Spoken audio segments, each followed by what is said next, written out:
What's going on, everybody? It is Thursday evening. We are only few hours away from Thursday night football. So what we do here is we look at the slate. We look at Thursday night football. We answer any questions you guys have. We're sponsored by OwnersBox, so I use the contest generator and the Sims to build out some lineups here. And then anything else that you guys want to ask me, you want to talk about, throw it into chat. We could answer, whether it's related to just the Thursday night football game, the main slate, whatever it is that might be on your mind, anything at all. Preferably fantasy football and OwnersBox related, but it doesn't necessarily have to be. If you guys have any questions at all, throw them into YouTube chat, and I will certainly answer them over the course of the show. As you guys come in, like the video, subscribe to the YouTube channel. All that is very much appreciated. It helps keep our content free.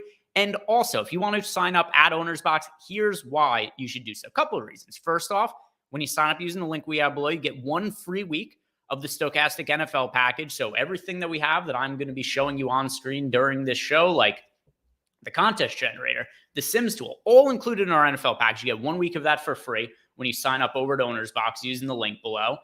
And I'll pull up the contest generator right now. Not that there's anything wrong with Neil Orfield's giant face being in the middle of my screen right now, but let's look at football instead of him. So we'll start looking at some lineups for tonight. And then also, if you guys also look at some of the contests that OwnersBox has been running for the Sunday main slates, very often there's been overlay, and you don't really find much overlay in DFS anymore, but you do find it over at OwnersBox. So you're getting all kinds of value. You're getting contests with overlay. You're getting access to our football package. Long story short, sign up at OwnersBox. Do it now. Use the link below if you guys haven't checked it out already.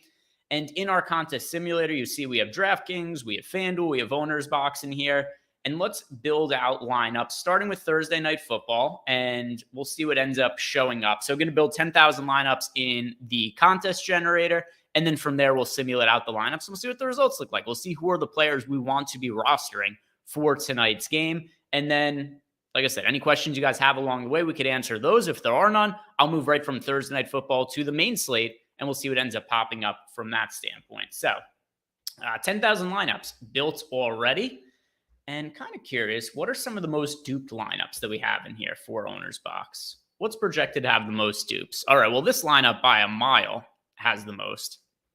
We have this lineup. It is Patrick Mahomes in the SuperFlex spots. That's the multiplier spot over at OwnersBox with Travis Kelce, Rashee Rice, Kadarius Toney, and Greg Dulcich.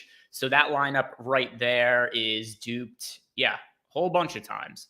Got that lineup 66 times. That lineup ended up being duped. That's going to be the lineup that we're projecting to be used most frequently over on OwnersBox. And then if we keep scrolling down, see 51 lineups that are duped of this. This is a Mahomes, Pacheco, Rashee Rice, Justin Watson, and Javonte Williams. Oh my God, am I getting old? It is so hard for me to see stuff that is on my screen now. I've got my contacts in and whatnot, and just every day I get older. Because that's the way it works. There's no way to get younger as time passes. It just gets harder to see shit, and I'm kind of fed up with it. Let's see. If we go and build lineups out on OwnersBox here, which we did, and now we go to simulate it, what is the payout to first over on OwnersBox tonight? It is usually 20%. Let's see if that's the case tonight.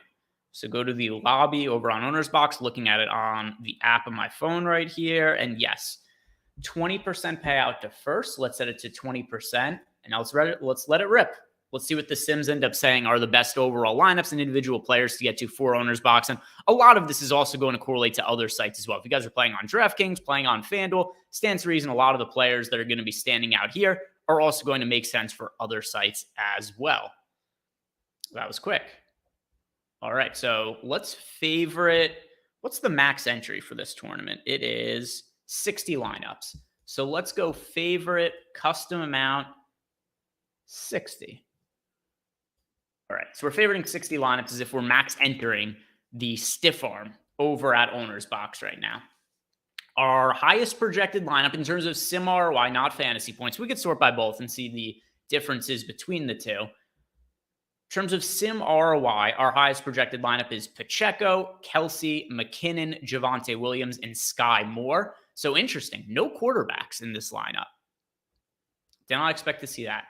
This lineup right here then is Pacheco, Kelce, McKinnon, Pirine, and Javonte Williams. So 2 running backs with no quarterbacks. Interesting.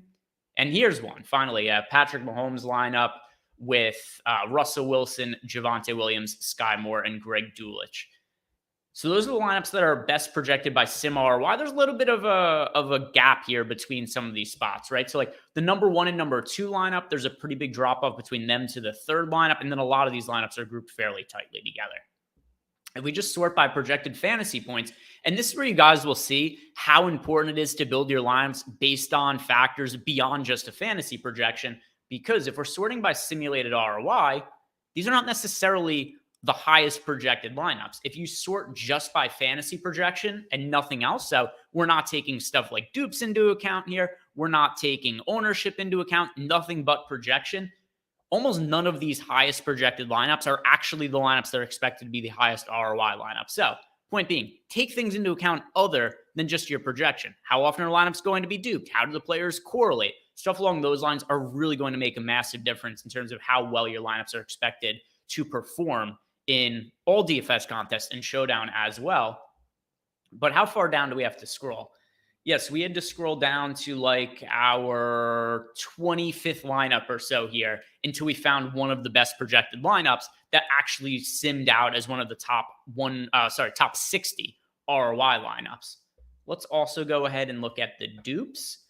And the most duped lineups did not end up being any of our 150 best, or sorry, 60. But I'm so just used to saying my 150 lineups. Not the case. It is 60 lineups over on OwnersBox for this slate. But if we sort by dupes here, you'll see the majority of the highly duped lineups are not in the top 150 simulated lineups. Now, a big reason for that is the way that the contest payout structure goes. Ideally, you want to be, unique if you ended up taking first in a lineup. That aside, this lineup is expected to be duped a decent amount of times, but still is one of our top 60 ROI lineups. It is Mahomes, Pacheco, Javonte Williams, Kadarius Toney, and Sky Moore. And then here, Mahomes, Pacheco, Rashee Rice, Pirine, and Kadarius Toney. So a couple lineups that even though they're expected to have a lot of dupes, still they project well enough to a point where it's still a lineup that makes it into our top 150 here. Let's go ahead and look at some of the exposures. And also be curious, if you guys have any input and you're watching, what pass catchers do you like from the Chiefs who are not Travis Kelce? Because that's something I'm really interested to look at right here when we look at some of these lineups is that, we have to roster some Chiefs receivers. We can't only roster Travis Kelce. It's a one-game slate. But wide receivers are an absolute pain in the ass and a total headache from the Chiefs because of the amount that Patrick Mahomes spreads the ball out. We always know that Travis Kelce is going to be a preferred option for him, but then wide receiver, it often feels like a bit of a crapshoot. But let's see what we're actually getting to here as far as pass catchers who are not Travis Kelce. So for starters, the player we're getting the most exposure to here in the flex spot is Isaiah Pacheco.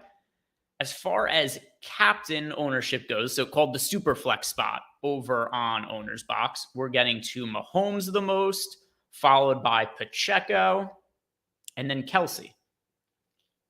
Let's do a guess here. Who's going to be the Broncos player that shows up most in the captain spot? Or is it just going to be none of them? Are we going to get to no Broncos? I'm going to assume Russell Wilson, just what makes the most sense to me. But let's see. It is Russell Wilson. And overweight to him as well. Russell Wilson, we're getting to him at 18% in the SuperFlex spot when he is projected for 9% ownership. So overweight to the field on Russell Wilson in the captain spot, SuperFlex technically. Overweight to Travis Kelce in the SuperFlex spot. Overweight to Isaiah Pacheco in the SuperFlex spot. Overweight to Mahomes in the SuperFlex spot as well. So all the guys we're getting to in the SuperFlex spot we're overweight to. And yeah, nothing else popping up too frequently in the SuperFlex spot. We are getting to some of Jerry Jeudy as well. 11.7% aligned with Jerry Jeudy in that SuperFlex spot. Other flex plays that we're getting to here. And kind of interesting because when I've run lineups for FanDuel and DraftKings for tonight, it's really skewed heavily towards the Chiefs side of the game. It's a little bit more balanced here on OwnersBox in terms of what are the best points per dollar plays. You'll see that we're getting to more of Javonte Williams, Jerry Jeudy, Russell Wilson. So we're actually three of our foremost rostered flex plays coming from the Denver Broncos. Williams, Jeudy, Wilson from the Chiefs. So it ultimately ends up being Kadarius Toney as the wide receiver we're getting to the most. And he is picking up some ownership here over on OwnersBox. He's super cheap, though, off the top of my head. So let's see what was the exact price point on him. Kadarius Toney is, it would help if I clicked on the right contest, would it not? Here we go. So for Kadarius Toney, his salary on Owner's Box is, it would also have about, I can't see right now. I can't spell players' names right on my phone when I'm trying to search for them. Things are a mess here for me, guys. All right, Kadarius Toney is only $4,200 over on Owner's Box. So that's one of the reasons we're getting to him as much as we are as a flex option here. Kadarius Toney, and it was the same for me on both DraftKings and FanDuel when I was running lineups through our Sims and contest generator. Past Travis Kelce, the wide receiver I want to, or I should say the pass catcher I want to get to the most from the Chiefs, it's Kadarius Toney. He has big play upside. He has been, I want to say inconsistent this year, but that's not even really true because he's kind of consistently been terrible. He started the year off with maybe the worst game I've ever seen a wide receiver play. Was open, dropped every single pass that came to him. One of them deflects off his hands and became an interception. All that aside, we know the kind of ceiling Kadarius Toney has. We know that the Chiefs frequently draw up gadget plays for him in the red zone. At his price point, if he scores a touchdown tonight, fairly good chance he's going to be optimal on every single site. He's not popular on FanDuel, not popular on Owner's Box, not popular on DraftKings. Consider Kadarius Toney as a contrarian option to play today. Other options that we're getting to here, Courtland Sutton, but about even with the field on him. We are underweight to the field on Travis Kelce. For comparison's sake, I was a little bit overweight to the field on Kelce on DraftKings, underweight to him on FanDuel in the lineups that I've built. Let's see. Other players here. Dulich is pretty contrarian, only 16%. So like about even with the field on him. Who are we coming in underweight to the field to here? Who are we underweight to? By the way, if you guys haven't done yet, do me a favor, like this video, subscribe to the YouTube channel. And if you have any questions or comments for myself about anything, throw it into the YouTube chat. We can definitely answer those over the course of this show. Pat Mahomes, we are coming in underweight to him in the flex spot. Actually, underweight to Mahomes on the whole here on Owner's Box because he is projected for 13 plus. So he's projected for about 70% ownership, Mahomes. And we have him in 28 plus. Yes, we have about 40% exposure here to Mahomes when he is projected for 70% ownership. Derek K, who's Dulich? He is the tight end for the Denver Broncos. He's their starting tight end. Don't really have anything else to add there. Yeah, tight end, as far as the exposure we're getting to him, a little bit overweight to the field, but nothing all that different. As far as other players we're underweight to the field to here, getting underweight to Rashee Rice. So where we're getting more of our ownership to on the Chiefs pass catchers, it was Kadarius Toney. Kelce, although underweight to him. Actually, not really getting to a lot of the Chiefs pass catchers. We're a little bit overweight to MVS, Marquez Valdez-Scantling, but nothing crazy. A little bit overweight to Jerick McKinnon, who, even though he's a running back, he could kind of be considered a pass catcher. Do you correlate with Patrick Mahomes? There's not been a ton of work going to McKinnon this year, but when he has been on the field, it's primarily been in pass catching roles. So only 5% ownership, about double the field on him. So if you want to get really contrarian, McKinnon does make some sense from that standpoint. But yeah, underweight to a lot of these pass catchers from the Chiefs. If we go back to the leverage column here, underweight to Kelce, underweight to Watson, underweight to Noah Gray, only slightly there. A little bit underweight to Sky Moore as well. So more of a focus on the running backs here, right? We had a lot of exposure to Javonte Williams, a lot of exposure to Pacheco, particularly in the multiplier spot. So yeah, pretty interesting breakdown of what we're getting to over here on Owner's Box with just not a lot of the wide receivers for the Chiefs popping up. Broncos, different story. We're overweight to the field on Jerry Jeudy. We are overweight to the field on Adam Troutman. Not significantly, but only 2% owned. We're getting to 10% of him. So that's definitely something that's a pretty interesting as a contrarian play. But yeah, nothing else here that I really think is worth noting about for tonight's game. If you guys have questions about anything I like in general, you could throw that into the chat as well. But let's look at the Sunday main slate now. And go to Owner's Box. And main slate. Stack exposures. I'm just going to reset this to neutral, and whatever the data gives me is what we're going to roll with here. So apply, generate lineups. It takes a little bit longer to build lineups for the main slates as opposed to the showdown, but not a massive difference. We're looking at probably, 60 seconds or so, and these lineups will be done. Maybe 90. In the interim, while these are being run, let's look for some bets. I'll pull up Odd Shopper and see what bets are standing out for today. I did post one on Twitter that I bet earlier in the day. It's Patrick Mahomes for under 35.5 pass attempts. I bet that over on FanDuel. The large reason being is that FanDuel is at 35.5, minus 114 on the under. Every other book either had the line at 34.5 or it was 35.5 with a little bit more juice. But I look at the game script of this where we have the Chiefs favored by 10.5 points tonight. And I don't think there's a spot where the Chiefs are going to have to throw the ball a whole ton to end up winning the game. So with that in mind, I ended up favoring the under on Patrick Mahomes' pass attempts. All right, simulate this out. But let's see what else is projecting well for us right now. What do we got looking good? Do this on my other screen. I would do it on just the screen right here while these lineups were simming, but I don't want to screw up my computer by having it use bandwidth on other stuff. Number one bet for right now is actually Brandon Johnson of Denver for under 15.5 receiving yards at PointsBet. What is it at other books? Yeah, so PointsBet has this at 15.5 receiving yards. It's 12.5 on FanDuel, 11.5 on DraftKings. So just by that nature, it makes sense to have an under on Brandon Johnson. Let's see what else is standing out for today. MVS, Marquez Valdez-Scantling, under 1.5 receptions. That is minus 105 over on BetMGM. It is minus 125 on DraftKings for the under. It's minus 138 on FanDuel. So if you guys are looking for another prop to bet for today, that's one exclusive to BetMGM that looks really good. MVS for under 1.5 receptions. Let me just sort by DraftKings and FanDuel, where a lot of you guys are more likely to have access to that sports book. And we'll see what's standing out as the Sims look like they're just about finished here. So I'll find one line that you guys could bet on FanDuel and or DraftKings for tonight's NFL game.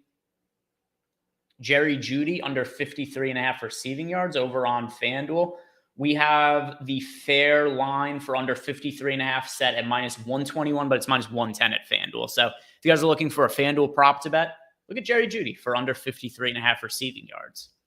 Main slate now, it's favored the top 150 lineups. And one thing that sets OwnersBox apart from sites like DraftKings and FanDuel for DFS purposes, SuperFlex. So you guys could play multiple quarterbacks in lineups. You could do full-on game stacks where you're playing a quarterback, and then you're also playing a quarterback from the other side. You can do some really cool game stacking by using that kind of feature, but by using those SuperFlex features. If we look at the lineups we're getting to the most, some QB plus threes in here. Primarily, though, it's looking like QB double stacks on each side. QB plus two, some QB plus ones as well. Exposures. Start by looking at stack exposures here. And then I'll go back and look at the top overall lineup. But yeah, QB plus one, we're getting to the most of Stafford, followed by Tua, and then Josh Dobbs, actually. Double stacks, we're getting the most of Stafford, followed by Joe Burrow. And then there aren't that many triple stacks to speak of. The most is 2.7% of Derek Carr, but, that's not anything really significant. Highest projected lineup that we have on OwnersBox for this weekend. It is Tua. And Tua is stacked here with Tyreek Hill and none of his other pass catchers. We could also expand this out and see what else we are getting to here. But yeah, so it is Tua, Joe Mixon, Rashawn Johnson, who we don't know if he's going to play or not. He got banged up, got a concussion on Thursday Night Football last week. It was the Bears-Commanders game. Johnson, who I was all over for single game, that showdown slate, and he looked really good in the early going. He had like 3 carries for 19 yards, and unfortunately, concussion on that third carry and was done for the game. So I kind of got screwed by that one, and we'll see if he ends up playing or not this week. If he does, we're getting to at least him in this one lineup here. So Rashawn Johnson and Joe Mixon as the running backs, Tyreek Hill, Marquise Brown, TJ Hockenson, Devontae Parker, and Michael Wilson as the pass catchers, and then Joshua Dobbs. So Tua paired with Tyreek Hill, and then Joshua Dobbs with Hollywood Brown and Michael Wilson. And there is a little bit of a narrative here where if you guys saw, Joshua Dobbs did do an interview 2 days ago where he had talked about Michael Wilson and said that it was basically unacceptable, the amount of targets that Michael Wilson had last week, and he's going to make sure that Wilson's involved more frequently and earlier in the game plan going forward. So kind of like a squeaky wheel narrative there where we could see Michael Wilson get a couple of extra targets in this game. But anyway, those are the two stacks from the highest projected lineup. And in the next lineup here, it is actually a Tua Stafford lineup as the two quarterbacks. But let's go and look at some of the individual exposures now for OwnersBox and see what's standing out. This is for the main slate. And if you guys are just tuning in now, I see that some people just joined. If you have questions about the Thursday Night Football, I could still answer those, even though we're looking at the main slate at the moment. For the main slate, actually getting to a ton of Matt Stafford. And in general, it's going to be easier to get to more of quarterbacks on OwnersBox just because we could roster multiple of them as opposed to only playing one. So Matt Stafford getting to him in 63.3% of lineups. And yeah, it stands to reason based on this data. If you were building lineups right now based on a single slate quarterback, you would be looking at like 30% Matthew Stafford, but 63% exposure to Stafford in these lineups here. Who we pairing with him? So the Stafford pass catchers in all of these lineups, a lot of Cooper Kupp, a lot of Tyler Higbee. How good did Cooper Kupp look last week, right? I assumed he was going to be limited in his first game back, even when we saw McVay come out before the game and said there's no specific limit on Cooper Kupp. I still thought that it was going to be a thing like, hey, maybe he, gets 5-6 targets. They work him in slowly. Not the case. I'm going to bring up his numbers right now. But off the top of my head, he had 8 catches for 112 yards, something along those. 8 catches for 118 yards. That was close enough. By the way, Cooper Kupp was great last week. The hamstring issue seemed to be a non-issue. He played really well. He put up a big stat line. I love getting to him on all DFS sites this weekend. So Matt Stafford paired with Cooper Kupp and Tyler Higbee, I think that makes for a good double stack. If you guys ever look at the top stacks tool that we have over at Stokastic.com, which tells you each team's odds of being the highest scoring stack for a slate and the odds of them scoring the most fantasy points, we do have the Dolphins #1 for this weekend, but not far behind them are the Los Angeles Rams. And a lot of that has to do with this is a team that is very pass happy and now also has Cooper Kupp back in the mix. So Matthew Stafford is somebody who I think makes a whole lot of sense on every slate this weekend. So Stafford double stacks Cooper Kupp to Tyler Higbee, showing up a good amount for us here. At running back, Joe Mixon. Actually, let's do filters. This will make it a little bit easier. Position, QB. All right, so QBs, and also this goes right in line with what I was just saying, right? Top stacks tool. We've got the Rams and the Dolphins as the two top teams.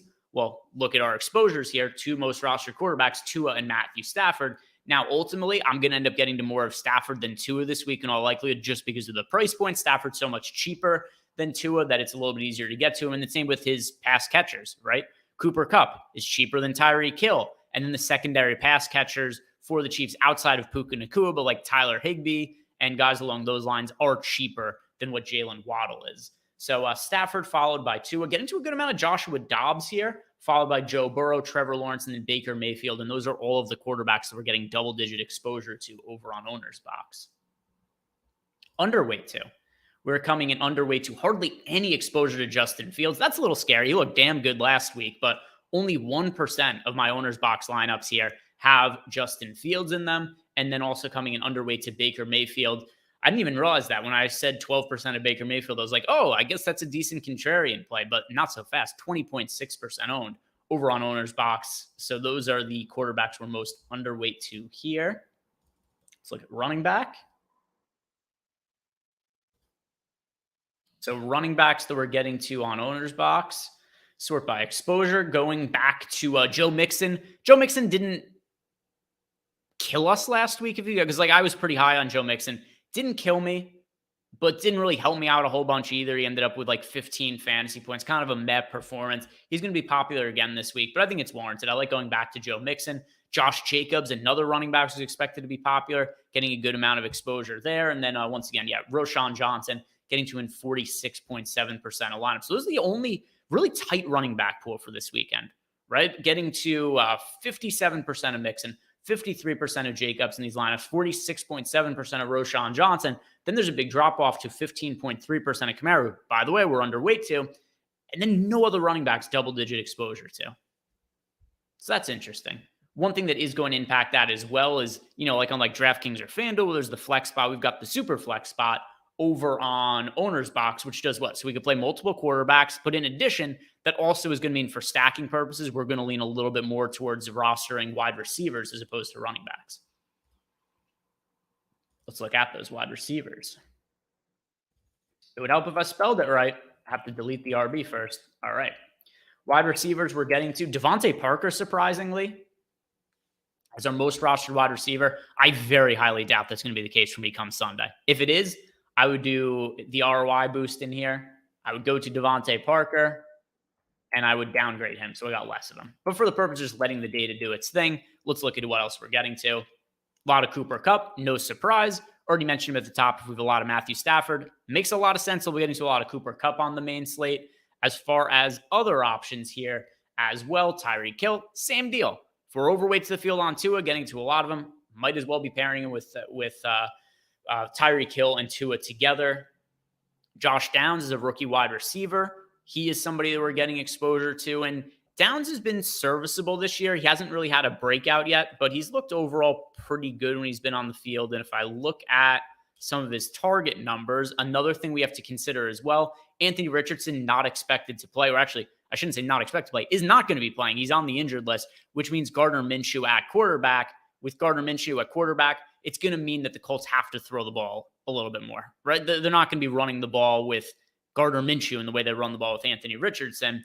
And the last time we saw Josh Downs play with Gardner Minshew, he did get targeted 12 times in that game. Last week, 6 targets, caught all 6 for 97 yards. Last 3 weeks, 21 targets over the last 3 games for Josh Downs. So definitely a young receiver I think makes sense as a value option. Overweight to the field on Jamar Chase. Chase got off to a little bit of a slow start this year, but it wasn't his fault. It wasn't exactly Joe Burrow's fault either. Joe Burrow was just banged up and he was trying to tough out an injury, and it wasn't really going well for the Bengals in the early going. Joe Burrow was not mobile at all. We know the Bengals don't have the best offensive line. So ultimately, he was just getting pressured a lot and didn't have the mobility to really escape a lot of that pressure. Burrow looked way better last week. He had a 10-yard run, which is his longest run of the year. He was able to escape some of the pressure he wasn't able to in previous weeks. As a result, Joe Burrow played better, and Jamar Chase had nearly 200 receiving yards, 3 touchdowns, a team record 15 catches. Jamar Chase, Tyreek Hill, Cooper Kupp, overweight to all 3 of them as pay-up options at wide receiver. Underweight to Michael Pittman. Makes sense, right? If we're playing more of Josh Downs, underweight here to Pittman. Underweight to Jordan Addison. Even with Justin Jefferson out, Justin Jefferson dealing with a hamstring injury on the injured list. Addison looks like a pretty good play this week from a projection standpoint, but a little bit over-owned, it looks like, in the Sims tool when we're building everything out here. I'll go and look at the tight ends really quick, and then going to be logging off for the day because I've reached the end of the show and lost track of time here. Tight end. We are getting to... So tight ends to have the most exposure to for this weekend, TJ Hawkinson, Tyler Higbee, Zach Ertz. So TJ Hawkinson is really going to benefit from the absence of Justin Jefferson. Now, so does Jordan Addison, but at least in our projections, we prefer Hawkinson to Addison. Hence why I'm overweight to field on Hawkinson, underweight to field here on Addison. Not getting to a massive amount of Kirk Cousins, so I'm not going to be getting to a lot of lineups where we're getting to both there. We got a question in here from... Asilv? Yeah, I think. Sorry, I almost certainly pronounced your name wrong there. But anyway, he said, I'm new here. Don't know if you take questions. Absolutely, you take questions. Would you start Ayuk? He's asking, would I start Ayuk, DK, or Ridley this week? All right, so Brandon Ayuk, DK Metcalf, or Calvin Ridley. I'm still going to say Calvin Ridley. I know that he hasn't had the best games as of late, but a little bit of a bounce back last week in London. Had nearly 100 receiving yards. Forget exactly what the line was. I'll look up Calvin Ridley receiving line. But I still think he's a massively talented player. I know that he had a lot of time off last year, and I thought that was going to be a little bit of just a period where he was going to have to acclimate to getting back into the swing of things. He looked great in week 1, which I kind of think led people to overrating Calvin Ridley a little bit for this fantasy season. But it's kind of this weird thing where he was so overrated to open the year that he ended up becoming underrated. But I think there's going to be a bounce back for Calvin Ridley. I do think that the Jaguars are going to make an effort to get him more involved in the passing game, which we ended up seeing last week. 7 catches, 8 targets, 122 yards. It was the first game of more than 40 yards for Calvin Ridley since the first game of the season. I like him to get back on track. So to answer your question, I think Calvin Ridley is the best guy to start of those. Tight ends here, we got the most of Hawkinson, Higbee, and Ertz, and then we were underweight to, nobody significantly, but underweight the most to Logan Thomas here at tight end. That is going to do it for us today, guys. If you've not done yet, do me a favor, like the video, subscribe to the YouTube channel. If you haven't checked out OwnersBox yet, sign up using that link below. 1 free week of our NFL package, contest generator, Sims tool, DraftKings, FanDuel, OwnersBox, and all the different slates on those sites, all included here. It's a great deal, guys. Check it out, getting you a whole bunch of value there. Thank you very much for watching. In an hour from now, I'm going to be on the deep dive with Eric Lindquist, breaking down tonight's 1-game slate in a little bit more detail. So check that out if you guys want more information. Hope to see you then. Good luck. Peace out tonight.